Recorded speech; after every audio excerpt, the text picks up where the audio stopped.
Olha, após um ano difícil no setor, com inflação e juros em alta, o que será que os brasileiros podem esperar para a economia em 2022? E para saber mais, quais são as perspectivas do Ministério, em uma conversa agora com o secretário especial da pasta, Carlos da Costa. Tudo bem, secretário? Mais uma vez, bem-vindo aqui à Jovem Pan, ao Jornal da Manhã. Como vai? Prazer estar aqui com vocês, Tiago, Mariana, Diogo, Ricardo. Olha, o ano de 2022 continuava sendo um ano muito desafiador, né? Nós passamos por 2 anos muito tristes. Em 2021, muitas pessoas continuaram contraindo essa doença terrível. Eu mesmo tive internado vários dias, pude presenciar de perto como isso é complexo. Perdemos queridos amigos como Carlos Langoni, que foi o grande idealizador do Marco do Gás. A economia, por outro lado, ela conseguiu se reerguer. Agora, o que nós precisamos fazer é continuar no mesmo rumo. Reformas melhorando o ambiente de negócios, abrindo o mercado para competição, apoiando as nossas startups e com investimentos privados em infraestrutura. E é isso que vai fazer com que o ano de 2022, na nossa opinião, continue sendo um ano de crescimento. Não porque o governo dê incentivos artificiais, como foi no passado. Sim. Durante muitos anos, o Brasil crescia porque o Banco Central diminuía juros, ou o governo gastava mais, ou o governo mexia no câmbio. Essas são medidas temporárias e artificiais. O crescimento de longo prazo, que o mundo inteiro teve durante os 40 anos que o Brasil ficou estagnado, vem de produtividade, vem de melhor investimento na infraestrutura do setor privado, que é o que tem acontecido, e vem de melhor ambiente de negócios. É isso que nós esperamos para o ano que vem. Mais empresas sendo criadas, mais empregos sendo criados e mais investimento privado para o nosso país. Secretário, na sequência, a pergunta do nosso comentarista de economia, Luiz Arthur Nogueira. Luiz. Bom dia, Tiago. Bom dia a todos. Bom dia, secretário. Secretário, apesar do seu otimismo, tem uma parte do mercado financeiro liderada por alguns bancos que projeta recessão econômica no ano que vem. Queria que o senhor dissesse por que eles estão errados e se, de alguma forma, esse tipo de projeção, antes mesmo do ano começar, não denota uma certa má vontade com o governo em ano eleitoral.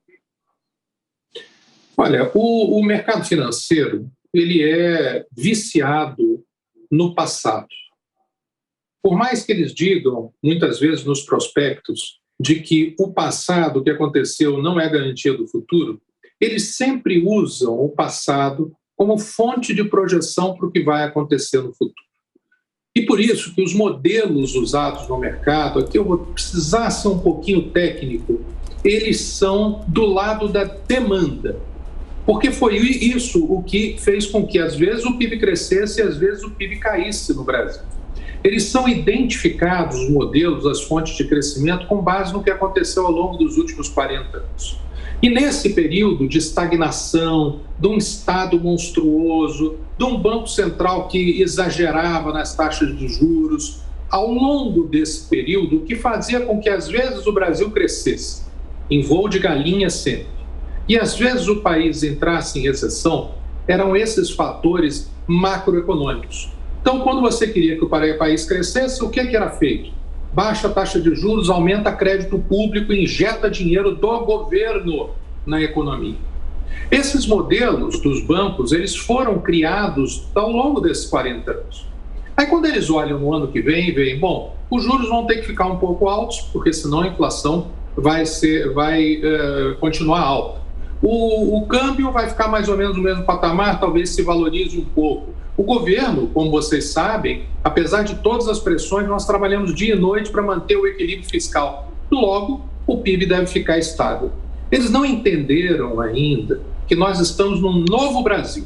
Esse novo Brasil, ele segue a dinâmica que outros países já vêm seguindo há 40 anos, que é o seguinte: as empresas crescem, as empresas encontram novas oportunidades, o PIB cresce. Por exemplo, se nós olharmos as nossas maiores empresas, são Petrobras, banco e assim por diante. Você olha as maiores empresas dos Estados Unidos, são Apple, Google, são as empresas novas que surgiram. E essas empresas novas que movimentam a economia estão muito prósperas no Brasil. Veja bem, dos 21 unicórnios que existem hoje no Brasil, 10 surgiram nos últimos 3 anos e continuam surgindo aceleradamente. Nós tivemos, ao longo de 3 meses, a criação de 1,4 milhão de pequenas empresas.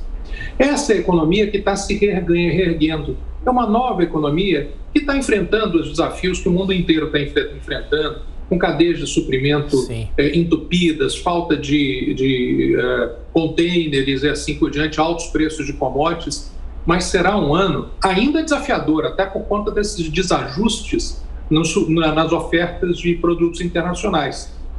Mas será um ano em que o Brasil vai continuar crescendo. Olha o investimento.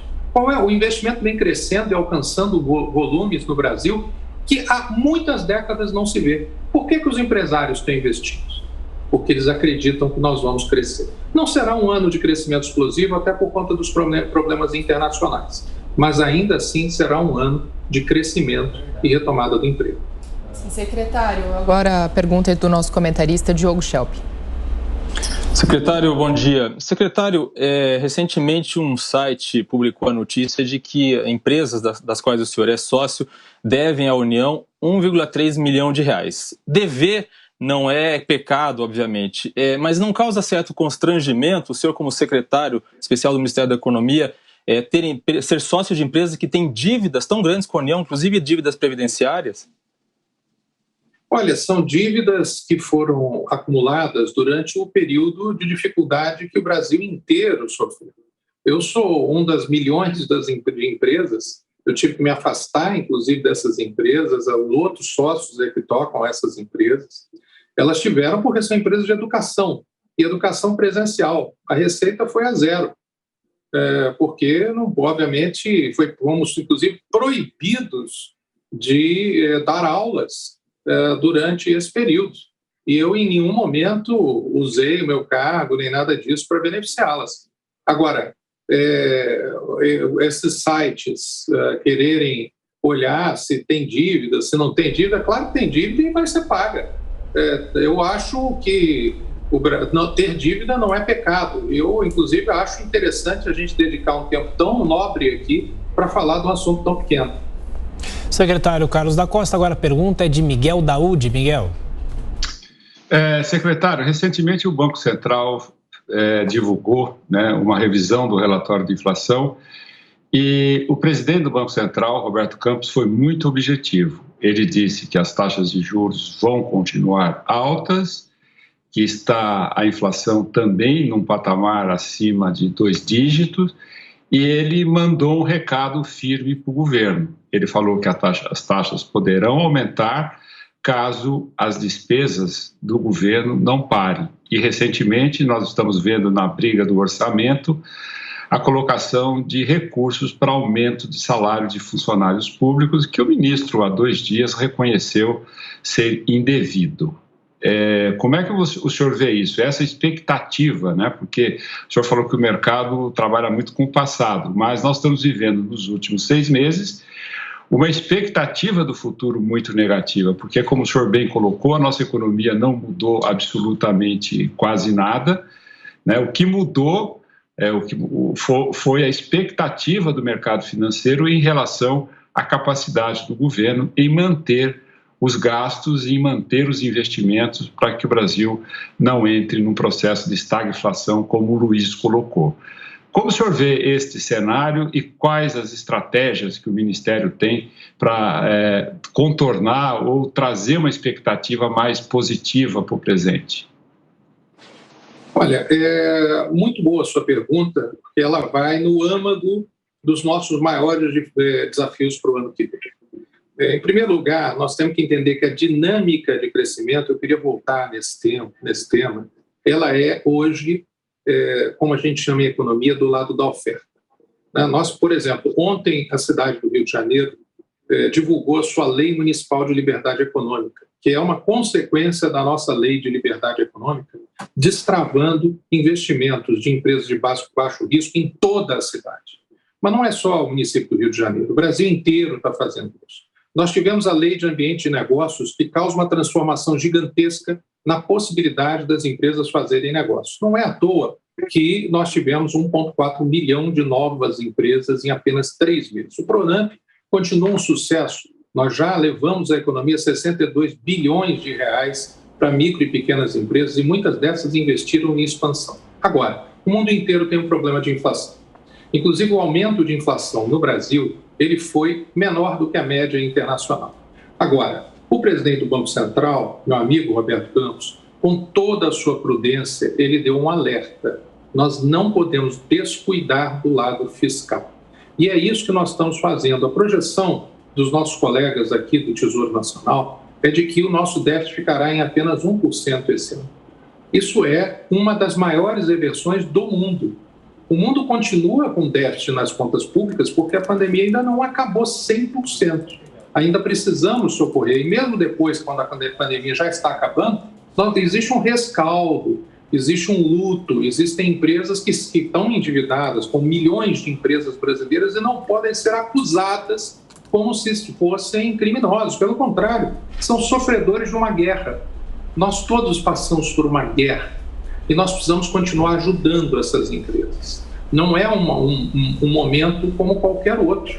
Então, é natural que tenha certo déficit. Ter só 1% de déficit esse ano, ele é um feito extraordinário, resultante, por exemplo, de nós sermos o único país na história moderna do Brasil que teve uma redução da folha de pagamentos como percentual do PIB. Uma redução de 1% do PIB. Nós estamos cortando na carne. E nós estamos cortando na carne para que sobre mais dinheiro para chegar no bolso do povo brasileiro, por exemplo, com o Auxílio Brasil. Agora, orçamento é uma decisão política, é uma decisão do Congresso Nacional, isso pela nossa Constituição. O que nós podemos fazer e que estamos fazendo é colocar travas ao total gasto. E estamos conseguindo fazer isso, tanto que o déficit ficará esse ano em cerca de 1% do PIB e vai continuar controlado no ano que vem. Nós estamos trabalhando para isso.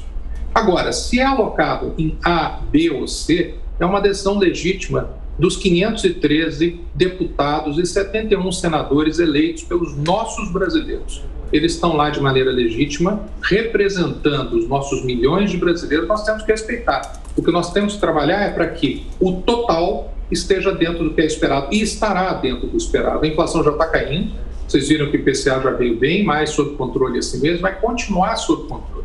Agora, o que nós não temos controle nenhum é sobre a inflação global, que também tem caído. O preço do petróleo vem caindo, os outros preços vêm caindo, nós estamos voltando aos poucos à normalidade, apesar de todo o sofrimento que essa crise terrível trouxe para os brasileiros e para os cidadãos do mundo.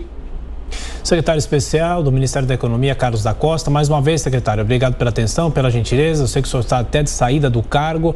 Boa sorte e boas festas. Um abraço. Muito obrigado, um Feliz Natal, Feliz Ano Novo para vocês e todos os ouvintes.